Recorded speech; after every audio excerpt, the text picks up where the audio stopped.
أنا اسمي كريمة جابر أحمد محمود. حرفتي شغل اليدوي، هاند ميد، التلي والمنسج، مشغولات يدوية يعني عامة.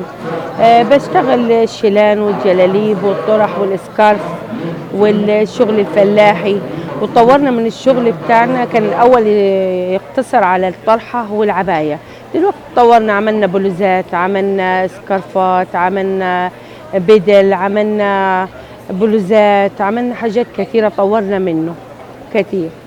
ونفسه طورنا في التراث بتاعه.